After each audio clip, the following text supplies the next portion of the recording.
没得什么伟大的理想，只是想让自己和后代过上更好的日子。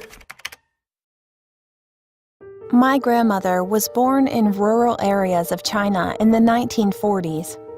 Chinese people believed that only boys can keep extended families.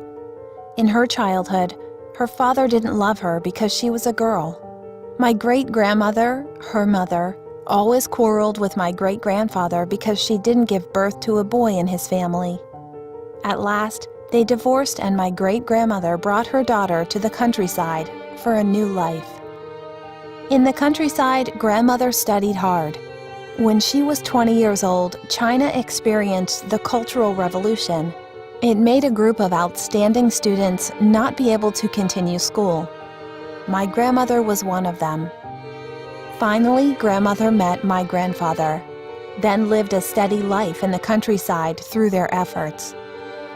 My mother was born in the countryside area in the 1970s.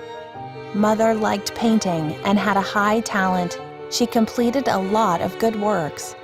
She kept painting and received notice from the school in the city, but Mother's family did not support her to do it as a job. They often quarreled for this matter. Mother swayed between the traditional ideas and her own dream. She did not know what to do. Finally, Mother left her hometown alone and came to the city. Through her efforts, she became an art teacher.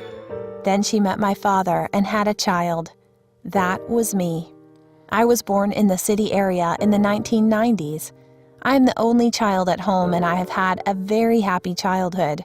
At the time of my birth, the government began family planning. In this policy, many girls are ignored by their families.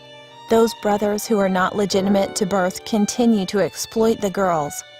I was so lucky not to be treated like that. But in school, with each higher grade, the girls around me became less and less. Many families think that girls do not need to receive higher education.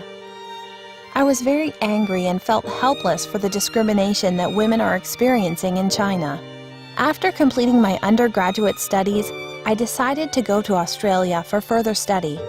I want to see a broader world, to improve my ability, so as to create a better life for me and my family.